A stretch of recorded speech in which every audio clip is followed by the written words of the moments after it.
রাধে রাধে রাধে রাধে রাধে রাধে বলো রাধে রাধে রাধে রাধে বলো রাধে রাধে বলো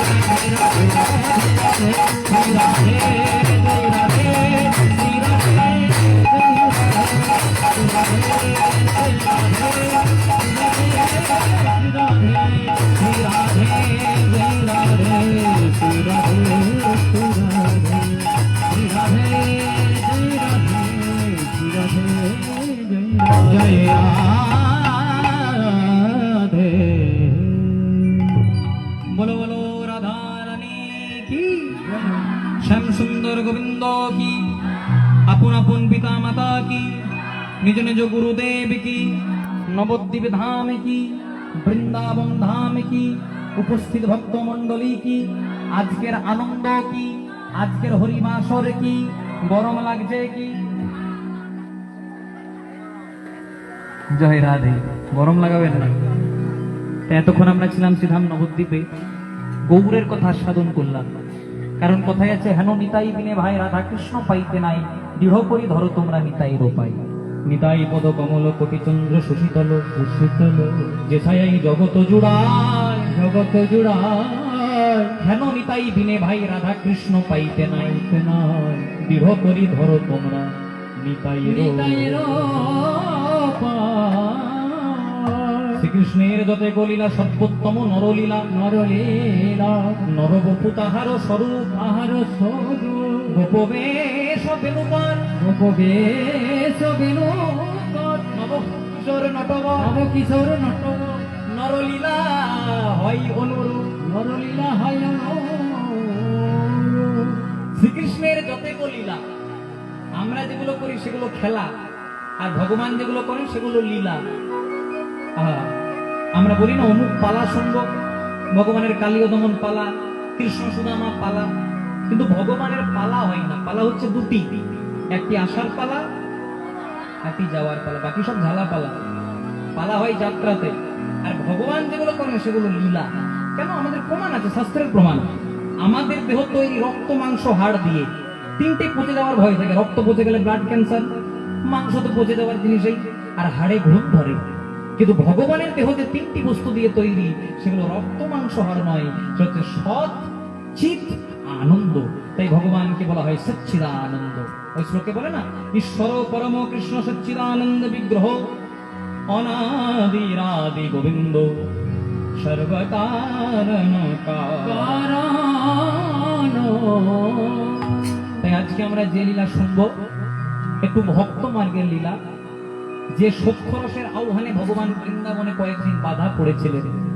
ভগবান বৃন্দাবনে লীলা করতেন 5টি রসে সখ্য শান্ত দাস্য বাৎসল্য সখ্য ভাব আমি কৃষ্ণের বন্ধু কৃষ্ণ আমার বন্ধু সখ্য ভাব শ্রীরাম সুদাম দাম বসুদাম সুদামা সবাই এইভাবে ডাকতেন শান্ত ভাব বৃন্দাবনের গোপ গোয়ালারা এইভাবে ডাকতেন দাস্য ভাব কৃষ্ণ আমার প্রভু আমি তার চরণের দাস বাৎসল্য ভাব কৃষ্ণ আমার ছেলে মেয়ে আমি কৃষ্ণের বাবা মা নন্দরানী নন্দরাজা আর সর্বোপরি ভাব মধুর ভাব এইভাবে কে ডাকতেন ব্রজেশ্বরী রাধা ঠাকুরানী আর রাধারানী যে চোখে কাজল পরতেন কেন গোবিন্দের ভালো লাগে বলে পরতেন চরণে নূপুর পরতেন, নূপুর পরলে গোবিন্দের ভালো লাগে তাই পরতেন, মানে যার সর্বদেহটা গোবিন্দ চরণে নিবেদিত ছিল সেটাকে বলে মধুর ভাব। তা আজকে আমরা সখ্য রসে লীলা শুনবো। ভগবান বৃন্দাবনে সেই ভক্তের সঙ্গে কয়েকদিন লীলা করেছিলেন, আর শেষে দ্বারকায় গিয়ে তার সঙ্গে মিলন করেছিলেন। সে ভক্তের নাম আপনারা সবাই জানেন, আমি একটু ছোট করে ধরিয়ে দেব। ভগবানের বাৎসল্য রসের, ভগবানের সূক্ষ্ম রসের সবচেয়ে বড় লীলা সহায়ক, যার নাম ছিল ভক্ত সুদামা। আজকে আমাদের আস্বাদনের বিষয় কৃষ্ণ সুদামা লীলা। এই লীলা জানতে হলে, শুনতে হলে প্রথমে একটি পদাবলী আস্বাদন করতে হবে। বলে বৃন্দাবন ধাম বিদর্ভ গ্রাম, ব্রাহ্মণ মোটুকে ঘরে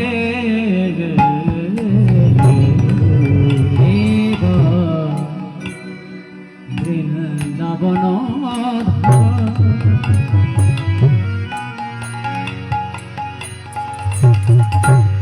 বিদর্ভ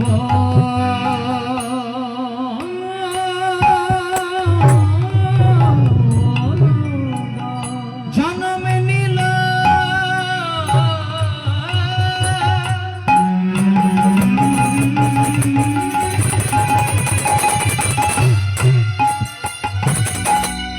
কৃষ্ণ ভক্ত প্রেম বিলাস করার লাগি, এমন প্রেম দেখা যায় ভক্ত সুদামা এসে জন্ম নিল। বৃন্দাবনে বৃন্দাবনের বিদর্ভ গ্রাম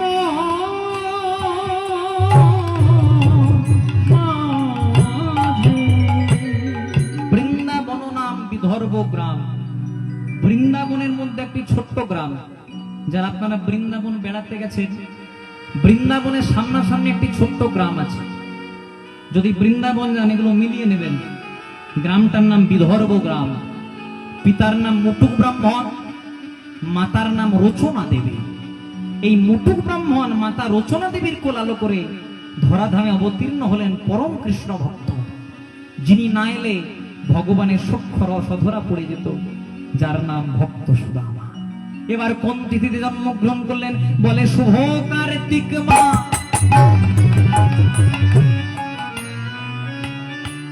আবার একাদশী শুভ শুভ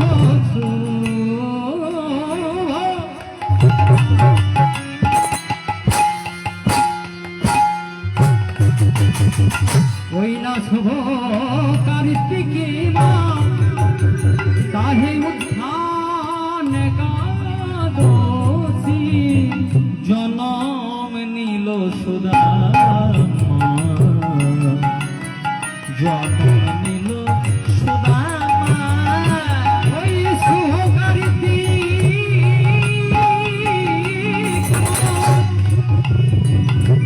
শুভ কার্তিক মাস উত্থান একাদশী জনম নিল সুদামা,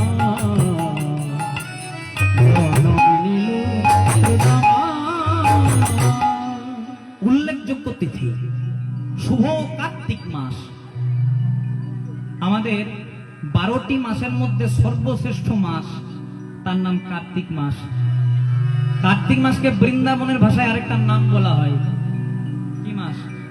দামোদর মাস। কখন নাম হয়েছিল? ভগবান শ্রীকৃষ্ণের আরেক নাম দামোদর। গোপাল ব্রজের ঘরে ঘরে মাখন চুরি করত, ননি চুরি করত। তাই একদিন সবাই মিলে যশোদাকে নালিশ করলো, হ্যাঁ রে যশোদা, ছেলেটাকে খেতে দিস না, আমাদের ঘরে যে চুরি করে। এবার যশোদা গোপালকে বললো, হ্যাঁ রে গোপাল, কোনোদিনও অভাব রাখি না, চুরি করিস কেন? মায়ের চরণে প্রণাম করে বলছে, মা কথা দিলাম আর কোনোদিনও চুরি করবো না। কিন্তু বলাই যাক, আগে 10-12টা ঘরে চুরি করতে, এখন বাবা 70-80টা ঘরে চুরি করে। আবার আরেকবার নালিশ করলো। সেদিন যশোদার মুখে কাজ করলো না, হাতে কাজ করলো। গোপালের পেটে দড়ি দিয়ে বেঁধে দিল। সেই থেকে ওই যে দড়ি দিয়ে বেঁধে দিয়েছিল, সেদিন থেকে ভগবানের নাম হয়েছিল দামোদর। কেন? কারণ দাম কথার অর্থ হচ্ছে রশি বা দড়ি, আর উদর কথার অর্থ হচ্ছে পেট। ওই যে পেটে দড়ি দিয়ে বেঁধে দিলেন, নাম হয়ে গেল দামোদর। আরো উল্লেখযোগ্য তিথি উত্থান একাদশী। আচ্ছা মায়েরা, তোমরা একাদশী করো? আচ্ছা, কারা কারা করেন হাত তুলতে পারেন? বাহ, খুব ভালো। যারা একাদশী করেন খুব ভালো। আর যারা করেন না, অন্তত একাদশীটি করবেন। কারণ যে সংসারে একাদশী ব্রত হয়, সে সংসারে অন্য কিছু করার প্রয়োজন হয় না। একাদশী কটি? 1 মাসে 2টি, 12 মাসে 12 দুগুণে 24টি। যে বছর মল